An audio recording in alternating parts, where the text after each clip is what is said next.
What's going on, everybody? I hope you guys are having a good start to the weekend, and we've got some news for you. So, Van Halen has been in the news a lot lately, and Eddie Trunk's been talking a lot about the rumors that the original lineup of Van Halen is going to reunite, possibly next year.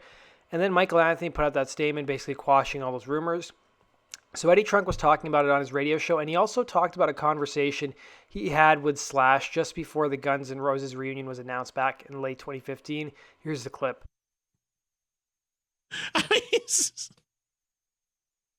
Do you know that the night, I've never told this story before.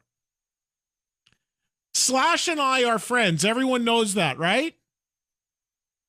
The craziness leading up to the Guns N' Roses reunion, the hype, the speculation, on and on and on. Everyone's saying it's happening any day. It's going to get announced soon, right? God's honest truth. Slash called me personally. I've never told this before. I've never even talked to Slash about this, why he even did this.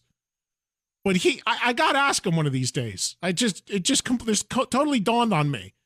Like a week before the whole thing got announced officially, Slash called me personally, which he normally doesn't do. We usually text, but we'll talk here and there. But he called me, so I answered the phone. Hey, what's going on, man? He goes, yes, we're making small talk. It was kind of weird. I was just like, man, is he going to tell me that this thing is happening, like, and to keep it quiet? Which, of course, if he did, I would have. But he's just like, yeah. He goes, man, and he says to me something to the effect of, it was like, yeah, man, this whole Guns N' Roses stuff is really crazy, huh? And I go, so he brought it up, so I went there, and I was just like, yeah, man, it is. I said, what is going on here, Slash? And he's like, I don't know, man. It's just crazy out there. And, people get nuts and start saying stuff. And, I don't know what the hell they're all talking about. And it just gets really crazy. And, just people, he was just kind of evasive. Like, I don't know, it's just people being people and whatever. I said, well, listen, man, I remember I said this to him. I go, well, listen, if there really is absolutely nothing to this, you should probably make a statement because it's all anyone's talking about right now. And he's like, yeah, I'll think about it. It's just the internet and people going crazy with all this hype and speculation. I don't know anything. Like 4 days later, the Guns N' Roses tour was officially announced. Now, I think he was like probably just kind of kicking the tires with me to see what I knew. But I'll never forget that phone call. And to this day, and all the times I've talked to him since, I keep forgetting to bring that up to him and ask him try to figure out what his MO was there. So there's all the example you need. I know the guy in that instance. He called me privately just to chat, basically denying anything was happening. And like 4 days later, one of the biggest tours in the history of rock gets announced. So does anybody think Michael Anthony, one of the most wonderful, nicest, one of my favorite human beings on the planet, and also a friend, you really think he's breaking this news to me or anybody else before it happens? Do you really think his denial if something was going on means nothing's happening? Come on. So Sebastian Bach gave a new interview to Ultimate Classic Rock where the topic of Axl Rose came up, as well as that legendary appearance on Saturday Night Live in 1991. So according to the interviewer, they said, lightening things up, let's talk a bit about your appearance on SNL in 1991 and the infamous Kitty Metal skit. Since then, you've branched into theater, television, but what was the first thing outside of the parameters of rock and roll you did? Was the impetus to be like, you know what, I'm going to do more of this? He said that's kind of a viral thing now. I see that pop up a lot. It wasn't even me deciding. It was them asking me to do it. That was Kiefer Sutherland and Adam Sandler. They wanted me to be in the skit. We also did another skit when Nirvana were the musical guests, and we were on that episode with Chris Farley at a mall, and Adam Sandler was a chick, and we were doing this in-store kind of something. So it was kind of weird. I've been on the show quite a few times now, and Robot Chicken, Johnny Bravo. I'm on all those shows. My voice has a life of its own, that's for sure, but I love singing rock and roll. I know that the fact that I could still scream like that, I'm meant to be doing something like this. There's just so few guys who are screaming like at all. Axel Rose is, Steven Tyler is, Ian Gillan is, and Rob Halford. He also said, you've also been known as the guy who brought Axl Rose back into the spotlight with that 2006 radio interview with Eddie Trunk, when he basically disappeared for many years. You joined the reunion lineup for their second show in Vegas back in 2016.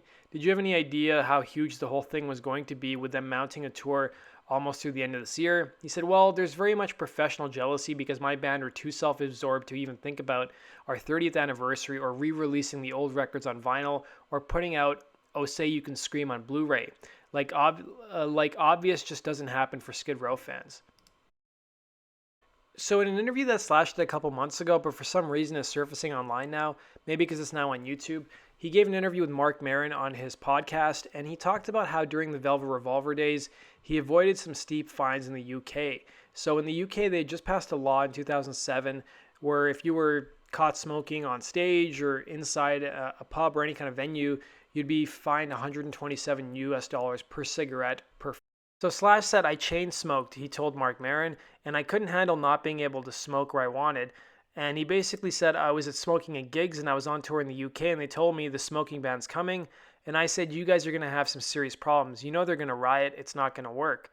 And then Slash went on to say, and so we finished the tour and then I came back maybe 6 months later and they passed this thing and it was people just sitting outside all smoking their cigarettes with their cocktails and they were sitting on benches. And some hotels had put monitors outside so you could watch TV and smoke. And they just went down quietly. And it was like, wow, no repercussions whatsoever, no violence, no stoning or anything. He added, they were trying to find me for every cigarette I smoked on stage. So it was like £100 for every cigarette, Slash said. So we had to make up a bunch of stories and we got out of it, but I couldn't believe it had gotten to that point. Slash also explained he'd finally been given up smoking after his mother died of cancer, but said it remained tough to keep off of cigarettes. You've got these triggers all the time, he explained. They only last for maybe 1 or 2 seconds, but they're really, really potent. And basically you can just get it by watching somebody smoke on TV. I saw somebody smoking at a bus stop and I said, oh, it happens at least once every day. So turning now to some non-GNR news. So I found this news story interesting. That's why I'm covering it. So Twisted Sister are apparently threatening to sue an Australian politician named Clive Palmer over him rewriting the lyrics to We're Not Gonna Take It for a political ad. So according to Loudwire, Twisted Sister are threatening legal action against Clive Palmer, and the politician rewrote the band's classic We're Not Gonna Take It for a political ad promoting his bid to re-enter Australian Parliament after the 2019 federal election. So the iconic heavy metal protest anthem is one of the most used songs in American political history, most recently used by President Donald Trump in his successful presidential campaign. And much like Trump, however, Dee Snider is demanding that Palmer quit using We're Not Gonna Take It. Instead of the song just playing at Palmer's rallies, the right-wing former MP changed its lyrics to Australia ain't gonna cop it, no Australia ain't gonna cop it, Aussie's not gonna cop it anymore. So beyond Palmer's obvious disdain for syllables, Snider objected to the song's use via tweet. He said, no, we do not endorse Palmer United Party. We are contacting our legal team to address this, and if that doesn't work, I'll be down under in 3 weeks to deal with it myself. And then they also had the band's guitarist JJ French also tweet his disapproval. He said Twisted Sister does not endorse Australian politician Clive Palmer, never heard of him, and was never informed of Clive Palmer's use of a rewritten version of our song. We receive no money for its use and we are investigating how we can stop it. So Palmer has responded to Twisted Sister, threatening to countersue. He said, I wrote the words personally that appear on our promotion and hold a copyright for those words. Palmer says, if Twisted Sister attempt to use my lyrics in any of their songs, I'll not hesitate to take legal proceedings against them. As foreigners, they should stay out of Australian domestic politics and stay where they are. Aussies are not going to cop it at all. So he also took a jab at Snider's upcoming Australian tour, claiming ticket sales were low. He said this is understandable given how long they had any influence in the world of music, stated Palmer. So that does it for today's news, guys. Let me know your thoughts in the comment section below.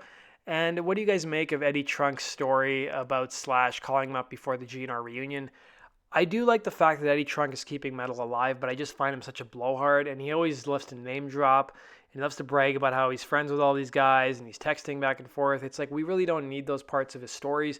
I just want to hear the story, and I don't need all this extra stuff. And he always likes to brag how he knows all the guys in Guns N' Roses, yet he can rarely ever seem to get an interview with those guys. So let me know your thoughts in the comment section below. Hit the subscribe button and go check us out on GNRCentral.com for the latest Guns N' Roses news. Take care. Hey, this is Dizzy Reed from Guns N' Roses, and you're watching GNR Central. Yeah!